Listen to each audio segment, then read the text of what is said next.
Hello every one, എൻ്റെ ഒരു day in my life നോക്കിയാലോ. ഞാൻ ആക്ച്വലി 4:30 ആകുമ്പോൾ എണീക്കാറുണ്ട്. 5 മണിയാകുമ്പോൾ ഇക്കയ്ക്ക് പോകണം. അപ്പോൾ ചായയൊക്കെ കൊടുത്തിട്ടായിരിക്കും, ചായ കുടിച്ചിട്ടായിരിക്കും ഇക്ക പോകുന്നത്. ഒരു 5:10 5:15 ആകുമ്പോൾ ഇക്ക പോകും. അപ്പോൾ ഞാൻ 4:30 എണീറ്റാൽ എനിക്ക് ഭയങ്കര അതൊരു ബെനിഫിറ്റാണ്. ഞാനൊരു 9:30 ആകുമ്പോഴത്തേനും എൻ്റെ ജോലിയെല്ലാം തീരും, വീട്ടിലെ സകല ജോലിയും തീരും. അത് കഴിഞ്ഞ് ഞാൻ ഫ്രീ ആണ്. എനിക്ക് 9:30 ആകുമ്പോൾ കുഞ്ഞിനെ അംഗനവാടിയിലാക്കണം. അപ്പോൾ അത് കഴിഞ്ഞ് വന്നാൽ ഞാൻ ഫുൾ ഫ്രീ ആണ്. എനിക്ക് ഉറങ്ങാം, എന്തെങ്കിലും കാര്യങ്ങളുണ്ടെങ്കിൽ ചെയ്യാം. അപ്പോൾ അതെനിക്ക് ഭയങ്കര ഒരു ബെനിഫിറ്റാണ് ഈ 4:30 എണീക്കുന്നത്. ഒരു ഭയങ്കര ഫ്രഷ് സ്റ്റാർട്ടിങ് ആയിരിക്കും എനിക്ക്. അപ്പോൾ ചായ എല്ലാം കൊടുക്കാനുള്ള പാലൊക്കെ അടുപ്പത്ത് വെച്ചു. അത് കഴിഞ്ഞ് ഇന്ന് ദോശയായിരുന്നു. അപ്പോൾ ദോശയ്ക്ക് മാവ് ഞങ്ങൾ ഇന്ന് കടയിൽ നിന്ന് വാങ്ങിച്ചു. മാവ് പുറത്തുനിന്ന് വല്ലപ്പോഴും വാങ്ങാറുണ്ട്.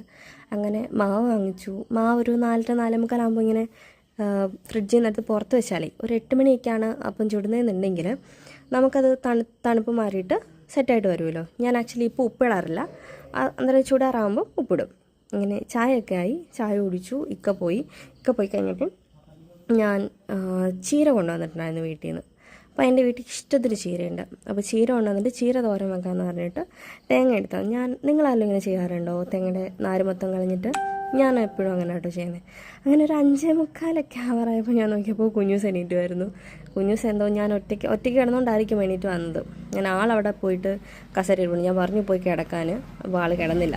അങ്ങനെ തേങ്ങാവെള്ളം വേണമെന്ന് പറഞ്ഞിട്ട് ഭയങ്കര ഇഷ്ടമാണ് ആൾക്ക് തേങ്ങാവെള്ളം. അപ്പോൾ ഞാൻ എന്ത് ചെയ്തു, തേങ്ങാവെള്ളം പൊട്ടിച്ചിട്ട് രാവിലെ കൊടുത്ത് നല്ലതാണെന്നല്ലേ പറയുന്നത്. തേങ്ങാവെള്ളം വെറും വയറ്റി കുടിച്ചാൽ നല്ലതാണെന്നല്ലേ. അപ്പോൾ ആൾക്ക് ഭയങ്കര ഇഷ്ടമായിട്ട് കൊടുത്തു. അങ്ങനെ 6 മണിയായപ്പോൾ എൻ്റെ മോള് പറഞ്ഞു, മമ്മി എനിക്ക് വിശക്കുന്നു. അങ്ങനെ ഞാൻ ഇച്ചിരി ഓട്സ് ഇരുന്ന് ഉണ്ടാക്കി കൊടുത്തു.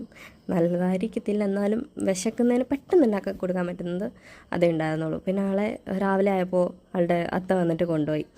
നമുക്ക് പോകാമെന്ന് പറഞ്ഞിട്ട് സ്വെറ്റർ ഇടിപ്പിക്കാൻ പറഞ്ഞാൽ അപ്പോഴേ കൊണ്ടുപോയി. 3 സൈസ് മീനുണ്ടായിരുന്നു. ചൂര, സീഡി, കാരൽ, അങ്ങനെ എന്തോരു മീൻ. അപ്പോൾ അങ്ങനെ 3 സൈസ് മീനുണ്ടായിരുന്നു. അപ്പോൾ അതെല്ലാം ഞാൻ വെച്ചിട്ടുണ്ടായിരുന്നു. രാവിലത്തെ ബ്രേക്ക്ഫാസ്റ്റ് കണ്ടില്ലേ, ദോശയും ചട്നിയും. അത് കഴിഞ്ഞിട്ട് ചീര തോരനും ആക്കി. അത് കഴിഞ്ഞ് മീൻ വെട്ടലായിരുന്നു. മീനെല്ലാം വെട്ടി വൃത്തിയാക്കി ഒരു സെറ്റ് വറക്കാനും ഒരു സെറ്റ് കറി വെക്കാനും. ചൂര കറി വെക്കണമെന്ന് പറഞ്ഞിട്ടുണ്ടായിരുന്നു. ബാക്കിയുള്ള മീനെല്ലാം വറക്കാനും. അങ്ങനെ മീൻ കറി വെക്കുന്നതിൻ്റെ റെസിപ്പിയൊന്നും ഞാൻ പറയുന്നില്ല, കാരണം എല്ലാവർക്കും അറിയാം. ഇപ്പം എല്ലാവർക്കും യൂട്യൂബ് ഉണ്ട്, എല്ലാവരും യൂട്യൂബിൽ നോക്കുകയാണ് ചെയ്യുന്നത്. അപ്പം എൻ്റെ മീൻ കറി ഇങ്ങനെയല്ല നോർമലി. ഞാൻ പെട്ടെന്ന് ചടപടയെന്ന് വെക്കണമായിരുന്നു. എനിക്ക് അടൂരൊക്കെ പോകണമായിരുന്നു. അപ്പോൾ അതുകൊണ്ട് ഞാൻ ചടപടയെന്ന് മീൻ കറി വെച്ചു. മീൻ കറിയെല്ലാം ആയിക്കഴിഞ്ഞിട്ട് ഇത് ചൂര കേട്ടോ.